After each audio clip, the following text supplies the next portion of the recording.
వృద్ధుణ్ణి ఈ బలాన్నిచ్చి మీరు మాట్లాడించి మీరు మహిమ తెచ్చుకొని మమ్మల్ని దీవించి బలపరచమని యేసు ప్రభు వారి నామములో అడుగుచున్నాను తండ్రి. ఆమేన్. శ్రమలు దేవుని సన్నిధికి నడిపించేటువంటి సాధనాలు. శ్రమలు అందరికి రావాలని కాదు, కానీ శ్రమలు వస్తాయి, కష్టాలు వస్తాయి, కన్నీరు వస్తుంది, ఇబ్బందులు వస్తాయి, సమస్తం ఉంటాయి. కొన్నిసార్లు మన చుట్టూ ఉన్న వారినే మనకు శ్రమలు వస్తాయి. అయినా దేవుని కృప కనికరం ఉంటుంది అన్నమాట. చెట్టు విలువ ఎప్పుడు తెలుసా? చెట్టు విలువ తెలియాలంటే వేసవిలో ఎండాకాలంలో తెలుసుది చెట్టు విలువ. ఆ నీడ, చెట్టు నీడనిచ్చుది కాబట్టి ఎండలో వచ్చి ఆడ నిలబడ్డప్పుడు ఆ శ్రమ అంతా కూడా మర్చిపోయి చల్లగా ఉంటుంది అన్నమాట చెట్టు నీడ. తర్వాత గురువు విలువ ఎప్పుడు తెలుసా? గురువు విలువ కష్టాలు వచ్చినప్పుడు తెలుస్తుంది అన్నమాట. గురువు విలువ కష్టాలు వచ్చినప్పుడు తెలుస్తుంది. దేవుని విలువ ఎప్పుడు తెలుసుదా? ఆపదల్లో తెలుస్తుంది. ఆపదలు వచ్చినప్పుడు దేవుని విలువ ఏంటో తెలుస్తుంది అన్నమాట. దేవుని విలువ తెలియాలంటే స్నేహితుని విలువ ఎప్పుడు తెలుసా? స్నేహితుడు అంటే బాధల్లో తోడుగా ఉంటాడు. బాధలు వచ్చినప్పుడు తప్పుకొని వెళ్ళిపోయేవాడు కాదు స్నేహితుడు అంటే. బాధల్లో తోడుగా ఉంటాడు. స్నేహితుని విలువ అప్పుడు తెలుస్తుంది అన్నమాట. దేవుని వాక్యానికి విధేయులు అవడం, ఏదో వచ్చాము పోయామని కాదు మనం అనుకోవాల్సింది. నేను చాలాసార్లు చెప్పా, భార్య అంటుందంట భర్తతో రాత్రి పూట, రేపు మన సింగన్ని అద్దంకి పంపిద్దాము అని చెప్పుకున్నారు. చెప్పుకున్న తర్వాత తెల్లారి లెగితే లేడు, మధ్యాహ్నానికి వచ్చాడు. ఎక్కడికి వెళ్ళేవారు నాయన? రాత్రి మీరు చెప్పుకున్నారు కదా, అద్దంకి పంపించి వెళ్ళి వచ్చాను.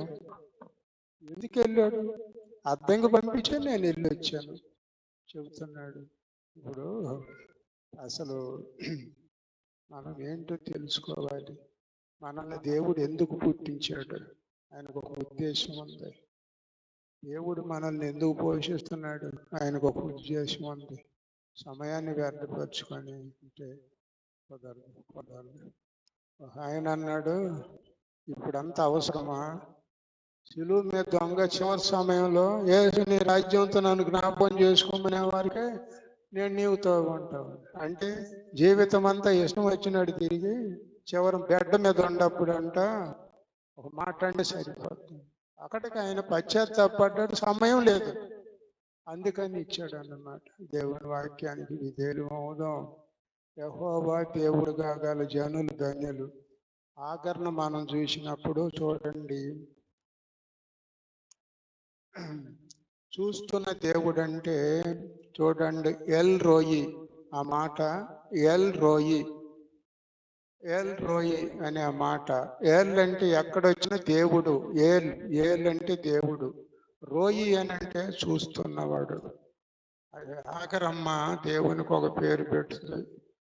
నువ్వు చూస్తున్న దేవుడు అయ్యా, నువ్వు పోషిస్తున్న దేవుడు. ఆయన పోషిస్తున్న దేవుడు, చూస్తున్న దేవుడు, ఆదరించే దేవుడు, కన్నీరు తుడిచే దేవుడు, కష్టాల్లో ఉండే దేవుడు, తోడుగా ఉండే దేవుడు, అదే విధంగా ప్రాణం పెట్టిన దేవుడు, రక్షణ ఇచ్చేటువంటి దేవుడు ఆయన దేవుడు.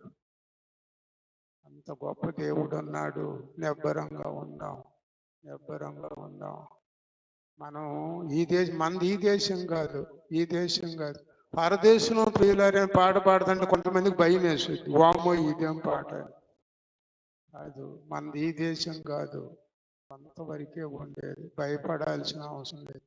ఇది తాత్కాలికం అన్నమాట. తాత్కాలికము. నిబ్బరంగా ఉంటాం. ఆగరమ్మంటుంది, చూస్తున్న దేవుడు అయ్యా, నువ్వు చూస్తున్న దేవుడు అంటది. చూడండి, ఆది కాండము 16 అధ్యాయము 13వ వచనం చూద్దాం.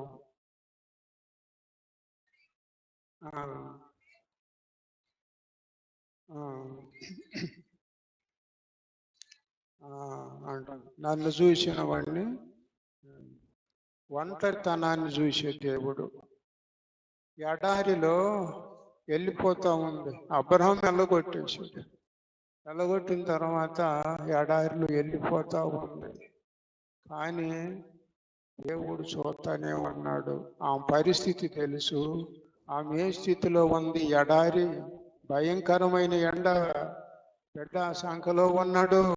చేయగలిగిన పరిస్థితి ఏమి లేదు. తల్లడిల్లిపోతా ఉంది. దేవుడు మాత్రం చూస్తానే ఉన్నాడు. మండుటెండలో మహాయడారిలో, మండుటెండలో మహాయడారిలో, దాహముతో తనయుడు తల్లడిల్లగా, దాహముతో తనయుడు తల్లడిల్లగా, ఆగరు కనులు చూసితివి, ఆగరు కనులు చూసితివి, నీటి ఊటను చూపితివి, నీటి ఊటను చూపితివి. చూడండి, కనులు తెరువుమయ్యా, కనులు తెరువు. మన కన్నులు తెరిచేటువంటి దేవుడు. మన ప్రతి అవసరత తెలుసు, మన ప్రతి పరిస్థితి తెలుసు, మన ఏ స్థితిలో ఉన్నామో తెలుసు. కానీ దేవుని బిడ్డ చూడండి, నరపుత్రుడా, నువ్వు బ్రహ్మదండి చెట్లలో ఉండవు, తేళ్ల మధ్య ఉండవు. ఆ తేళ్లే మనుషులు, బ్రహ్మదండి చెట్లే మనుషులు. అయినా చూడండి, ఎడారిలో వెళ్ళిపోతా ఉంది. ఆగరు వెనక్కి తిరిగి చూసింది. ఎవరున్నారు? ఎవరు లేరు. బిడ్డను సంకనేసుకుంది, ఏడ్చుకుంటా పోతుంది. చూడండి, అప్పుడు అంటుంది, ఆయన మొరను ఆలకించాడు. అంటున్నాడు, నీ గర్భఫలాన్ని నేను నిన్ను ఆశీర్వదిస్తున్నాను, నీ మొర్ర నేను విన్నాను అని చెప్పి చూస్తా ఉంది. ఒంటరితనాన్ని చూసినటువంటి దేవుడు. సమూయేలు మొదటి గ్రంథము 16వ అధ్యాయము 7వ వచనాన్ని చూసినప్పుడు ఒక్కసారి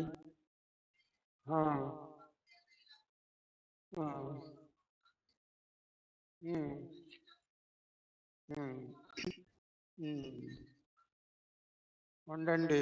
హృదయాన్ని చూసే దేవుడు.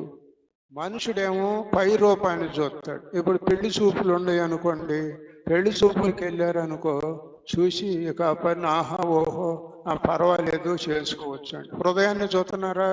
లేదు, హృదయాన్ని చూడరు, పై రూపాన్ని చూస్తారు అన్నమాట. అప్పుడు ప్రత్యేకంగా తయారవుతారు. పెళ్లి కూతురు కానీ పెళ్లి కొడుకు కానీ తయారవుతారు. తయారైన పెళ్లి చూపులు అంటారు. పెళ్లి చూపులకు మళ్ళీ ఒక బ్యాచ్ వాళ్ళు పరిశీలన చేస్తుంటారు, ఆహా ఓహో అని చెప్పి. ఇంతకీ సరే, ముందేమంటారు తెలుసా? పలానా చోట సంబంధం ఉందంటే ఎంతలో ఉండారు అంటారు. ఎంతలో ఉందంటే ఏంటి? ఎంతలో ఉండారంటే ముందు, అంతలో ఉండారంటే అప్పుడు బయలుదేరి వస్తారు అన్నమాట. ఎంతలో ఉండారు, ఎంతకేంటి సంగతి అని చెప్పి. దేవుని వాక్యానికి విధేయులం అవుదాం. గుణవతి అయిన భార్య దొరుకుట అరుదు, అట్టిది ముత్యం కండి. భార్య దొరికిన వానికి తేలు దొరికిందంట. భార్య దొరికిన వారికి తేలు దొరికిందంట. కొంతమందికి తేలు ఎట్టుంటదయ్యా? జాగ్రత్త. దేవుని చిత్త ప్రకారం నడుచుకుందాం, దేవుని బిడ్డగా జీవిద్దాం. తర్వాత దేవుడు హృదయాన్ని చూసే దేవుడు అన్నమాట. 51వ కీర్తన 17వ వచనం చూద్దాం.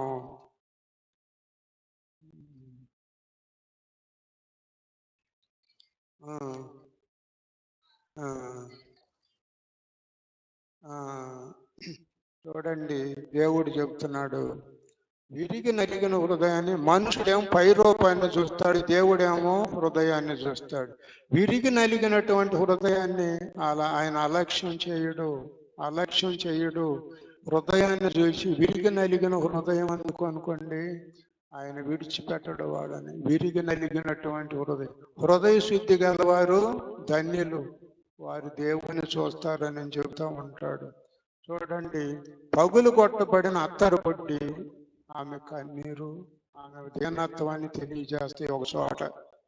అదే విధంగా చూడండి, 3వ మాట చూస్తే యెషయా గ్రంథము 58 అధ్యాయము 5వ వచనాన్ని చదువుకున్నప్పుడు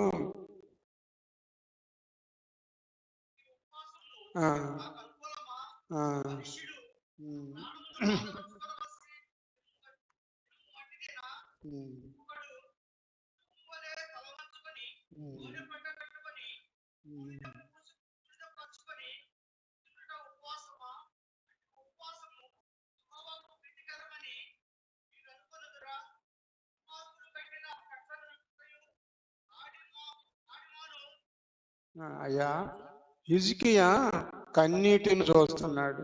హిజ్కియాకి ఒక కబురు వచ్చింది, నువ్వు చనిపోబోతున్నావు అని చెప్పగానే దేవుని సన్నిధికి వెళ్ళాడు. దేవుని సన్నిధికి వెళ్ళి ఆయన దేవుని సన్నిధిలో ఏడుస్తూ ఉన్నాడు.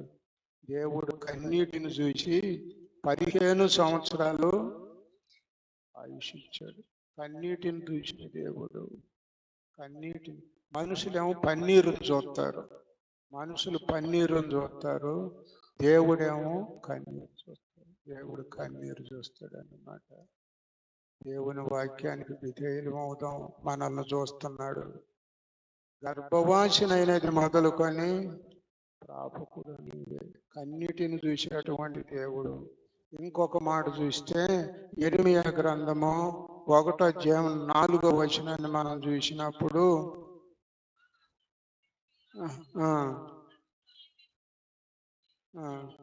చూడండి అమ్మా, ఆగుదాం.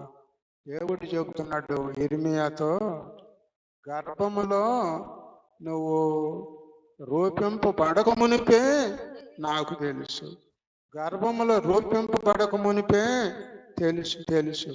అదేవిధంగా చూడండి, గర్భవతులు అయిన తర్వాత స్కానింగ్ తీపించుకుంటారు. అంటే తీపించొద్దని నేను అంటున్నాను. ఎందుకని? గర్భంలో ఉన్నటువంటి బిడ్డ ఆందోళన పడుతుంటారు. ఆడపిల్ల మగపిల్ల, అందరూ మగపిల్లల కంటే ఆడపిల్లల పరిస్థితి ఏంటయ్యా? ఆడపిల్లల పరిస్థితి ఏంటి? దేవుని వాక్యానికి విధేయం అవుదాం, దేవుని బిడ్డలుగా జీవిద్దాం. కొంతమంది మగపిల్లలను కన్నారు, వాళ్ళ కట్నాలు ఇచ్చే పని లేదు. దేవుని వాక్యం తెచ్చేవాళ్ళే కానీ ఇచ్చేవాళ్ళు లేరు. నవ్వుకుంటున్నాడు ఆయన, నాకు పర్వాలేదు అని చెప్పి. అట్టుంటారు కొంతమంది. దేవుని వాక్యానికి విధేయులం అవుదాం. కొంతమందిని అంట మగపిల్లలను చూడకపోతే ఆడపిల్లలు చూస్తున్నారంట తీసుకెళ్ళి. దేవుడు ఉంటాడు అన్నమాట. దేవుడు ఉంటాడు. దేవుని వాక్యాన్ని నన్ను అనేవాడు, మాస్టారు నీకు సంతానం లేదు కదా, మగపిల్లలు లేరు, నిన్నెవరు చూస్తారు అనేవాళ్ళు. అప్పుడప్పుడు నేను ఎట్ట అనేవాడిని. అంతే, ఆయన ఉంటాడు అంతే. దేవుడు ఉన్నాడు. నమ్మినటువంటి దేవుడు, నమ్మకమైనటువంటి దేవుడు. భయపడాల్సిన అవసరం లేదు.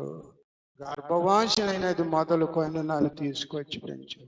నన్ను కన్నా తండ్రి ఉన్నాడా, నన్ను కన్నా తల్లి ఉన్నదా? వెళ్ళారు. అట్లాగే దేవుడు మాత్రం శాశ్వతంగా ఉంటాడు.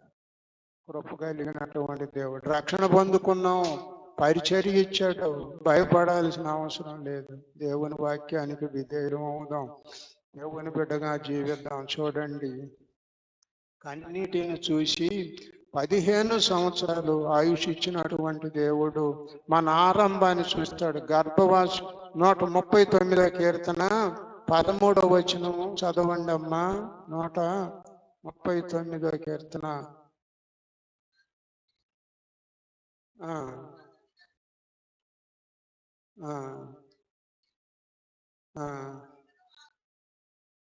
16వ వచనం కూడా చదువమ్మా.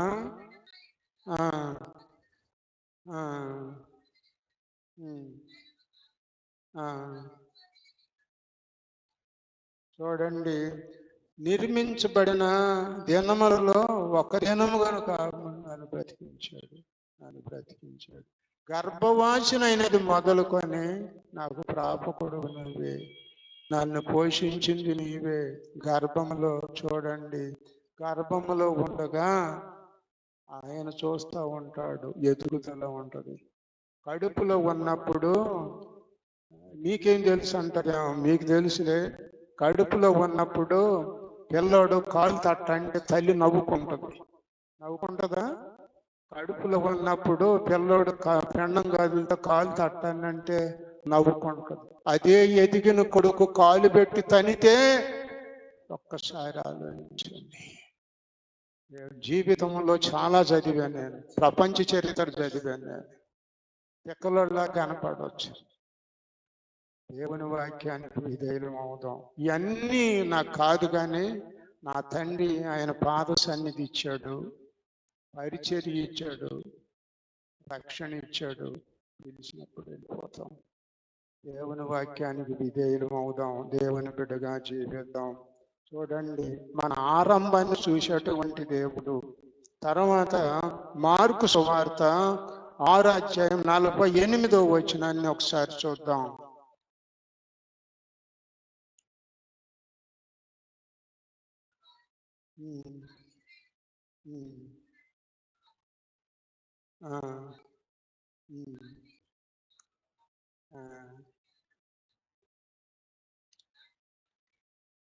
గలిలయ సముద్రము చాలా లోతైనది, తుఫానులు ఎక్కువ వస్తాయి. సముద్రం అద్దరికి పోదామని చెప్పారు. ఇక పైన శిష్యులు, వాళ్ళల్లో జాలర్లు కూడా ఉన్నారు. పడవలు నడపడంలో చాలా నేర్పు కలిగినటువంటి వాడు. దేవుని వాక్యానికి విధేయులం అవుదాం. డ్రైవర్ సెలవు పెట్టాడని కండక్టర్ ఎక్కించాడంట డ్రైవింగ్కి. డ్రైవర్ ఏమో సెలవు పెట్టాడు, కండక్టర్ డ్రైవింగ్కి ఎక్కాడు. అదేమో రోడ్డు పక్కన పోతుంది. దేవుని వాక్యానికి విధేయులం అవుతాం. ఎవరు చేసే పని వాళ్ళు చేయాలి. దేవుడు ఉంటాడు. ఇబ్బంది ఏమి లేదు. శిష్యులు ఆ పడవను నడపడానికి చాలా ప్రయాసపడుతున్నారు. కానీ యేసు ప్రభు వారు ఆ ప్రయాసం చేసి సముద్రం మీద నడిచొస్తాడు. నీటి మీద నడిచే దేవుడు, గాలిలో నడిచే దేవుడు, ఆకాశంలో నడిచే దేవుడు అన్నాడు. దేవుని వాక్యానికి విధేయులం అవుదాం. దేవుడు ఉన్నాడు, నిబ్బరంగా ఉందాం. ప్రార్థన చేయాలి. దేవుడు ఉన్నాడు, ఎంతైనా నమ్మదగిన దేవుడు. గర్భంలో మనల్ని రూపించిన దేవుడు, బయటకు తీసుకొచ్చి ఆయుష్ ఇచ్చిన దేవుడు, ఆదరించిన దేవుడు, ఆహారం ఇచ్చిన దేవుడు, పోషించిన దేవుడు, ఎదిగించిన దేవుడు, రక్షణ ఇచ్చిన దేవుడు, ప్రాణం పెట్టిన దేవుడు అన్నాడు. భయపడాల్సిన అవసరమో లేదు. తగిన సమయంలో నీ కష్టాలకు విడుదల జరుగుద్ది. దేవుడు తన హక్కును చేర్చుకుంటాడు. దేవుని బిడ్డ సంకన పెట్టుకుంటాడు, ఎత్తుకొని ఉంటాడు. భయపడాల్సిన అవసరం లేదు. దేవుని వైపు చూద్దాం. ఆయన చూస్తున్నటువంటి దేవుడు చూసేటువంటి దేవుడు అన్నమాట. అదే విధంగా చూడండి, ఆకాశంలో ఉండి చూస్తూ ఉంటాడు దేవుడు. ఇంతవరకు నేను 6 మాటలు చెప్పాను. ఒంటరితనాన్ని చూసే దేవుడు, హృదయాలను చూసే దేవుడు, కన్నీటిని చూసే దేవుడు, మన ఆరంభాన్ని చూసే దేవుడు, మన కష్టాలను చూసే దేవుడు, మన ఆలయంలో ఉన్న మన పరిస్థితిని చూసేటువంటి దేవుడు. ఇప్పుడు అక్కడ మనం చూసినప్పుడు లోకాసు వార్త 21:1-4 చదువుకున్నప్పుడు అందరూ కూడా దేవాలయానికి వస్తారు. దేవాలయకు వచ్చినప్పుడు చూడండి,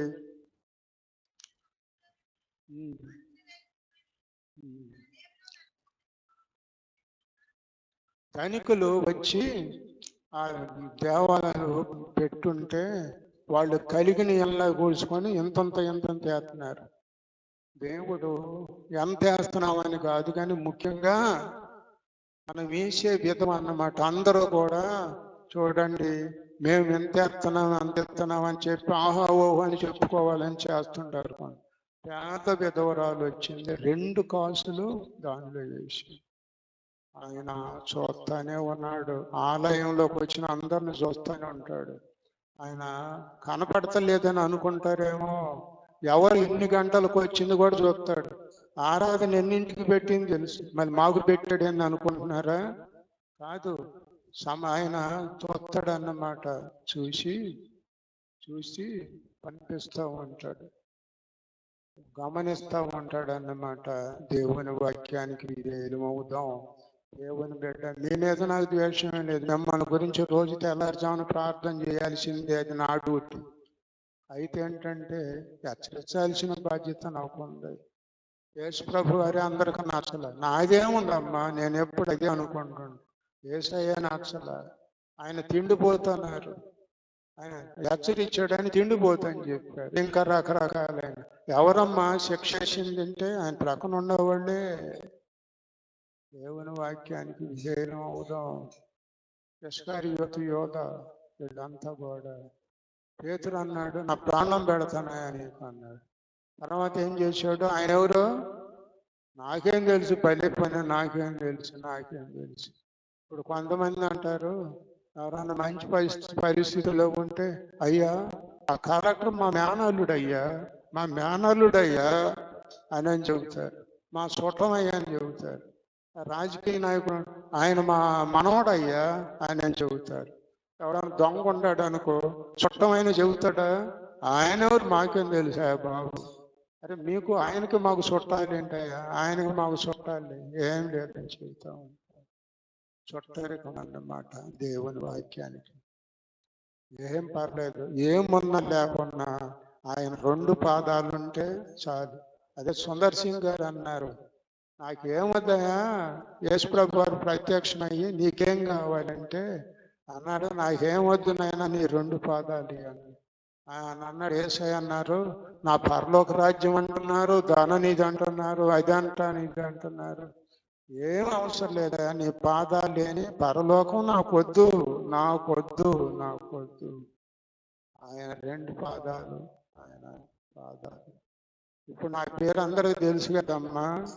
తెలుసుగా? నాకు తెలుసా నా పేరు? తెలుసు అంటలే. అయితే చూడండి, ఆయన పాదాలుంటే చాలు. దేవుని వాక్యానికి విధేయులమవుదాం. దేవుని బిడ్డలుగా ఆలయంలో వచ్చినటువంటి వారిని అందరిని చూస్తున్నాడు. ఒంటరితనాన్ని చూసే దేవుడు, హృదయాలను చూసే దేవుడు, కన్నీటిని చూసే దేవుడు, మన ఆరంభాన్ని చూసే దేవుడు, మన కష్టాలను చూసే దేవుడు, ఆలయంలో ఉండి చూస్తున్నటువంటి దేవుడు. ఇంకొక మాట చెప్పుకొని ముగించుకుందాం. ఆఖరమ్మ పేరు పెట్టింది అన్నమాట యేసయ్య. యోహాను సువార్త 19వ అధ్యాయము 26వ వచనం చదువుకున్నాం.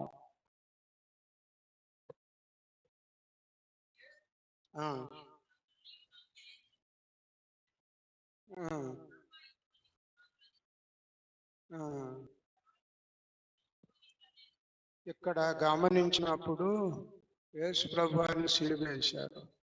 సిలువ పైన మేకులతో కొట్టబడ్డారు. తలపైన ముళ్ళ కిరీటం ఉంది. కాళ్ళల్లో సిలువలు కొట్టేశారు. సిలువ పైన వేలాడుతూ ఉన్నాడు. తల్లి ఏడుస్తూ ఉంది కుమారుడు నుంచి. అక్కడు తల్లి చిన్న జ్వరం వస్తేనే బిడ్డకు తట్టుకోలేదు, ఏదన్నా చిన్న బలహీనత వస్తే తట్టుకోలేదు. అటువంటిది నిలువెల్ల కఠినులైన యూదులు నిన్ను సిలువ పైన కొట్టిరా. కఠినులైన యూదులు నిన్ను సిలువ పైన పెట్టిరా. నీదు కాళ్ళు చేతులలో శీలలు బిగించిరా. ముఖం మీద ఉమ్మేసి నవ్వుతున్నారంట యేసయ్య ముఖం మీద. కాళ్ళ చేతుల్లో శీలలు కొట్టారు, ప్రక్కలో బళ్ళెపు పోటు. అందుకే అంది, నా ప్రియుడు ధవళ వర్ణుడు రత్న వర్ణుడు అయిపోయాడు.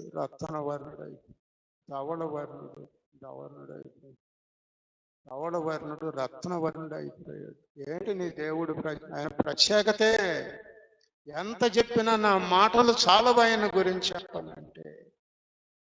ఎంత చెప్పినా ఆయన చెప్పాలంటే చాలదు. ఆయన ప్రేమకు ఎల్లలు లేవు, హద్దులు లేవు. ఆయన సముద్రం అన్నమాట ప్రేమంతా. ప్రతిఫలం ఆశించినటువంటి ప్రేమ, అందరి కొరకు ప్రాణం పెట్టింది. అందుకే ఆ ప్రేమను అగాపే అగాపే అగాపే అని అంటారు అన్నమాట. అటువంటి దేవుడు మనకున్నాడు. దేవుని వాక్యానికి విధేయులమవుదాం. శిలువ పైన వేలాడతా పరిశీలన చేస్తుంటే కన్న తల్లి నుంచొని ఏడుస్తూ ఉంది భయంకరంగా. ఏ బిడ్డ ఓర్చుకోగలదు? కుమారుడు అట్టుంటే ఏ తల్లి ఓర్చుకోగలదు? ఏ బిడ్డ ఓర్చుకుంటాడు? ఆ తల్లిని చూస్తుంటే భయంకరంగా రోదన చేస్తుంది. అప్పుడు శిష్యుడున్నాడు, ముఖ్యమైనటువంటి శిష్యుడు యోహాను. అమ్మా, నేను వచ్చిన పని నుంచి వెళ్ళిపోతున్నా, ఎక్కడి నుంచి నీకు కుమారుడు లేడు, నువ్వు బాధపడొద్దు. ఇదిగో యోహాను ఉన్నాడు, నమ్మదగినటువంటి వ్యక్తి. ఇదిగో యోహాను, నీ తల్లి అయ్యా, నీ తల్లిని ఆదరించు అయ్యా, ఇదిగో నీకు తల్లి ఉంది అని చెప్పి అప్పగించాడు అన్నమాట. పైనుండి చూస్తున్నటువంటి శ్రమను చూశాడు, తల్లి హృదయాన్ని చూశాడు, శిష్యుని ప్రేమను చూశాడు. అదే విధంగా దేవుడు ఆ విధంగా చూశాడు అన్నమాట. అందుకే ఆగరమ్మ చూడండి, ఎల్లగొట్టిన తర్వాత దిక్కుమాలిన స్థితిలో ఏడ్చుకుంటూ పోతుంటే దేవుడు మాట్లాడాడు, నీ ఆగరు, నువ్వు బాధపడొద్దు, ఏడవద్దు. ఈ గర్భఫలాన్ని నేను ఆశీర్వదిస్తాను, ఆయన ఒక రాజుగా చేస్తాను, నువ్వు ధన్యురాలు అవుతావు అని చెప్పి దేవుని వాక్యానికి విధేయులం అవుదాం. దేవుడు ఉన్నాడు. ప్రతిదాన్ని కృంగిపోవద్దు, భయపడవద్దు, భయపడవద్దు, భయపడవద్దు. దేవుని వాక్యానికి విధేయులం అవుదాం.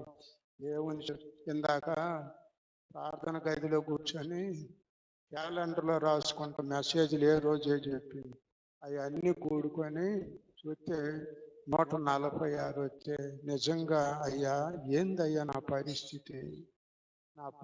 నేను ఏదో హెచ్చించుకోవటం కాదు, దేవుని కృప గాలిదయ్యా. ఏంటయ్యా, ఎంతయ్యా, ఎంతయ్యా? దేవుని వాక్యానికి విధేయులం అవుదాం. దేవుడు ఉన్నాడు, నిబ్బరంగా ఉందాం. పని చేసుకోవాలి, కానీ దేవుని సన్నిధికి ఎన్నాళ్ళు వస్తున్నాం, ఏ విధంగా వస్తున్నాం ఒకసారి ఆలోచించండి. దేవుని కృప చూపకపోతే ఏంటి మన పరిస్థితి? దేవుని వాక్యానికి విధేయులం అవుదాం. దేవుని బిడ్డలుగా జీవిద్దాం. దేవుని సన్నిధిలో కొనసాగుదాం. దేవుని వాక్యానికి విధేయులం అవుదాం. దేవుని బిడ్డ నిబ్బరంగా ఉందో. యెహోవా రక్షించిన నిన్ను పోలిన వాడేవాడు, నిన్ను పోలిన వాడేవాడు, నిన్ను పోలిన వాడేవాడు. దేవుని వాక్యానికి విధేయులం అవుదాం. దేవుని బిడ్డలుగా జీవిద్దాం. దైవజనుడు ముందు రావాలా, విశ్వాసులు ముందు రావాలయ్యా? నేను అంటున్నానని కాదు, చెబుతున్నా. నేను నన్నని కాదు, అందరం ఒకసారి ఎంత టైం అనుకున్నప్పుడు రావాలి. ఇప్పుడు ట్రైన్కి వెళ్ళాలనుకోండి, అది మన కోసం ఆగుతా, దానికోసం టయానికి వెళ్ళాలా? టయానికి వెళ్ళాలి. మా ఫ్రెండ్స్ ఫోన్ చేస్తున్నారు, అయ్యా యేసుపాదం గారు ఏంటైనా ఆయన అంటే, 1వ తారీఖు పెన్షన్ వచ్చుదా అంటున్నారు. అయ్యా, నాకు టెన్షన్గానే ఉందయ్యా, నాకు టెన్షన్గానే ఉంది. చూద్దాం మరి ఏం చేద్దామో. దేవుని వాక్యానికి విధేయులం అవుదాం. దేవుని బిడ్డగా జీవిద్దాం. టెన్షన్ ఎవరు ఇటల్లా, పడ్డా కష్టానికి ఇస్తారంటే దేవుని వాక్యానికి విధేయులం అవుదాం. దేవుడు విడిచిపెట్టడమ్మా, విడిచిపెట్టడు. ఇప్పుడు తల్లి గర్భంలో తల్లి ఏమైనా అన్నం పెడుతుందా, స్నానం చేపిస్తుందా? చేపించారు ఎప్పుడన్నా? ఏమి లేదు. ఇదిగో కొంతమంది అంటారు, నేను నీ బొడ్డు కోశానంటరా అని అంటారు. దేవుని వాక్యాన్ని చూడండి, అసలు ఆయన పోషించే విధానము చూడండి. బొడ్డు నుంచి ఆహారం శరీరంలో పంపిస్తాము. తల్లి తిన్న ఆహారం దానికి.